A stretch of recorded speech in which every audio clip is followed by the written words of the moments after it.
Thank you. Sorry. Thank you. 25,000 subscribers is just, that's just mind-blowing. It's really awesome. Thanks so much for watching our videos. Since so many of you are new, we thought it'd be fun to do a Q&A video so you can get to know us a little bit better. So we asked for a lot of questions. And we got them. And now we have answers. Any future road trip plans with Kai this time? No. No, 10,000 miles was as long as we ever want to drive. By ourselves even. Yeah. We don't need to bring a baby along. Definitely not. So any advice for people who travel solo? This is a hard question because like what kind of advice? Like have you traveled solo? Have you not? Yeah, you're looking for pro tips. You're looking for how to get into this. Easiest thing for traveling solo is go to a place that has a really good infrastructure for tourism, and that would be Europe or Southeast Asia really, or anywhere in the US.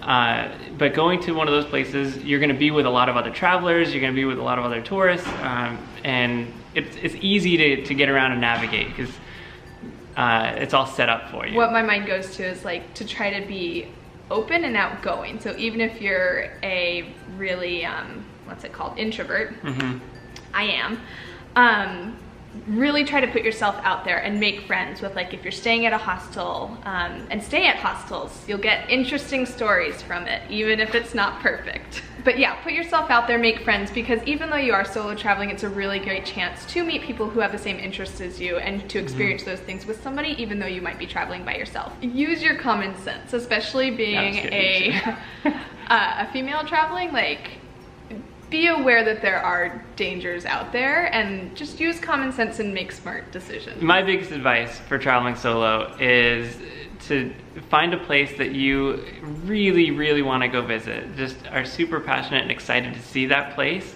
and just go do it. Like, there's going to be a ton of reasons not to travel. There are always lots of reasons to not travel and to not go out. It's not a good time for my job, or there's responsibilities at home, and like, things are always going on in life that will like kind of make you hesitate for like leaving it all and going to travel.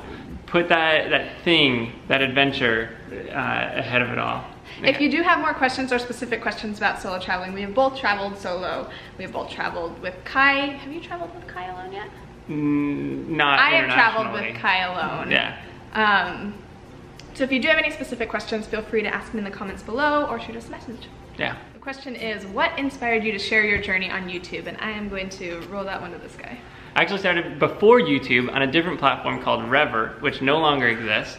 But I wanted to share, I was living in Mexico at the time, and I wanted to share some of the crazy things that were happening with my mom, who is back at home. And it just started to kind of be fun. Like, a lot of friends and then a lot of random people started finding the things that I was doing, and it got to be fun to share them. You can look on the channel, if you go to the videos and go by date, you can actually go back in some of the first ones, or even some of the top viewed videos on Perfect Little Planet are from like so 2000s digital pixelated videos. Yeah, epically great video quality.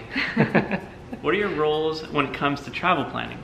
I am the planner, so I will plan almost everything unless I ask him to do something. Yeah, my role is, once we have all these ideas of what we want to do in a place, I try and figure out where we want to stay. What would be easiest. The right area. He looks at the metro maps usually and will help us kind of figure out where. Yeah, figure out what would be the most convenient while we're there to make it to the most places by saving money, by taking the train or whatever. Yeah, oh yeah, transport too. You do that, right? Yeah. Are you guys super thrifty budgeteers so you can travel? I like how that's like a Musketeers type thing. Got a spin to it. I wouldn't say super thrifty, but mostly. We definitely lean towards that end of the spectrum. We don't eat out as much when we're home as a lot of people do, and so we save a lot of money by eating in more and cooking. Do you have a bucket list that you're working through? Vaguely? Yeah, again. Like everything's on our bucket list? Yeah, I would say kind of everything is on there, but there are priorities above that. Like for me, my number one right now is like Morocco. I really want to get to India.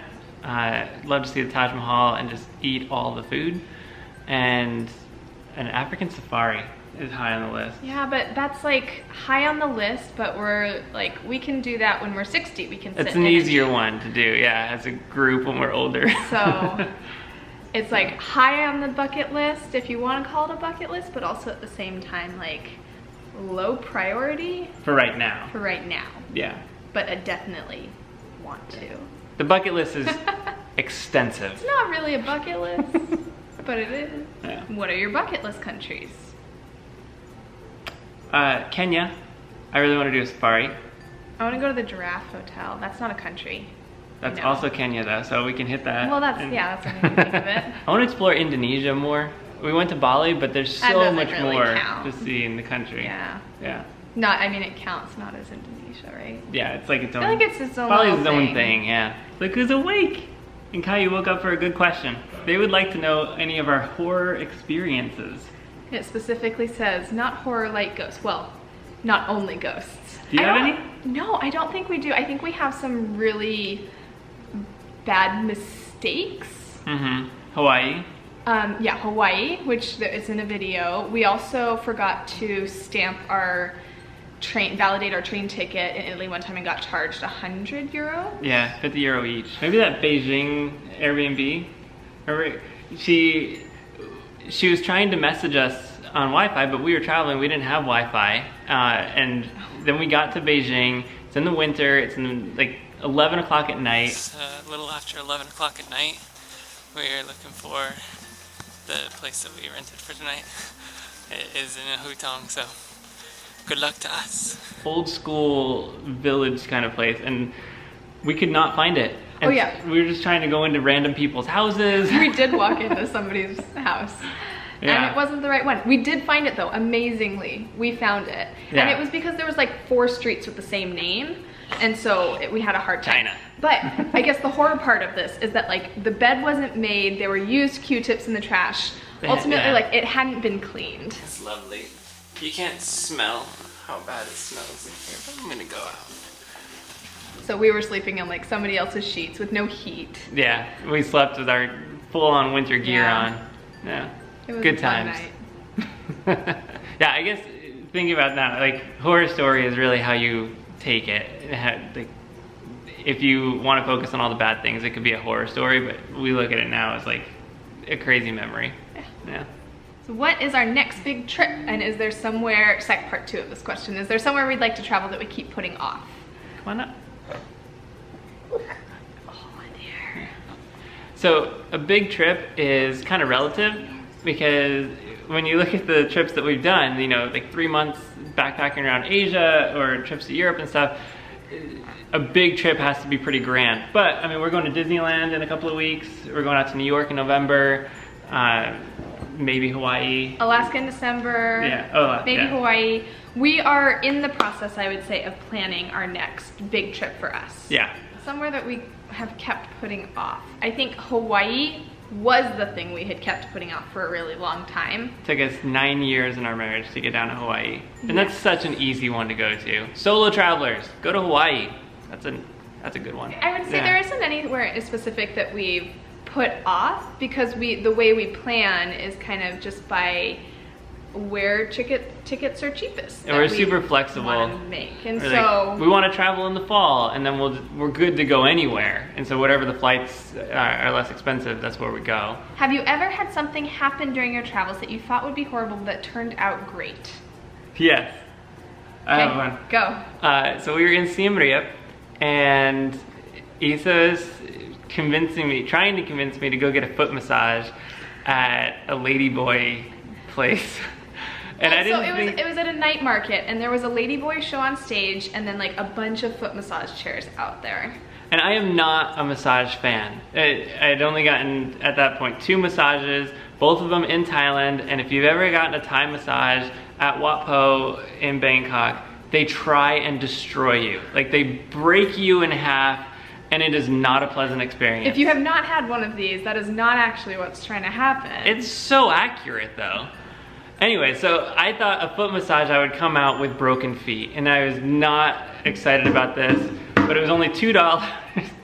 It's only $2 or so, and she convinced me to do it. And it turned out great. Probably, Probably one of my favorite memories from the entire trip. We had a ladyboy Beyonce who did single ladies, and we were getting a foot massage at the same time. It was so memorable and so fun. So, yeah. What's the worst train you've ever ridden on? That worst train would be the one that we didn't validate our tickets on. That was rough. I think another good worst train would be the one up to Harbin in China. It was so cold. So we went to Harbin for the ice festival, which is average -20, -30 degrees. Holy crap, it's cold. And the train going up there was pretty much the same temperature. The train, yeah, there was frost on the inside of the windows, but the other thing was is that we got like seats like 14 and 15 or something, and the way they do their seats is like they zigzag them like this, and so like 1, 2, 3, 4, 5, and then 6, 7, 8, 9, 10, and so we were in like opposite sides of the train. So it was me and 5 other Chinese people, and then her and 5 other Chinese people, and we couldn't talk to each other. So that was an interesting and ride. it was what, like 6 hours, so it was just kind of like, it was, we relaxed. I'm just gonna say that train ride wasn't actually bad, that Harbin train was, it's a great story, and we don't need to sit by each other on the train. So it wasn't horrible, it was just a lot different than we expected. And I think that's the biggest thing. Like, when you go into travels with certain expectations, I think that's where you get some disappointment, and because things don't go as to plan. But if you go in there with very little expectations, or thinking that it's not going to be as amazing as Instagram makes it out to seem, then you end up having a really good experience almost all the time. Specifically about that train too, is that like we booked 3rd class, Yeah. I think. So it's like, if you're going to China, that's not the experience on every single train. That's true. Going back to the original question of being super budgeteer travelers, that 3.5 months in Asia, we tried to budget about $35 a day, including our accommodations. Food and accommodations. Yeah. So. And then we had a separate budget though set aside for like special activities that we wanted to get done. Yeah, like the Maya Bay overnight, going to the ice festival, and the Terracotta Warriors and stuff. But if you have any more questions, yeah, ask us in the anytime. comments. And also, I want to hear, where did you guys first find us? Like, what video did you watch that you're just like, yes, I want to subscribe to these people? And if you haven't subscribed, subscribe to us. If you've made it this far in the video and you haven't subscribed, you might as well.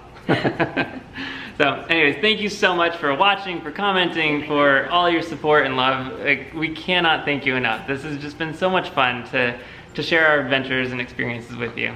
This is the question. What's the wing velocity of an unladen, right? Unladen swallow. I don't even know what that means. It's really important to clarify this question because it's vastly different if you're talking about an African swallow or a European swallow. So do you actually know this? We can't answer the question right now.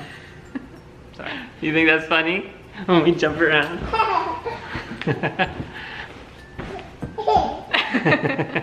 Turned into a really good story.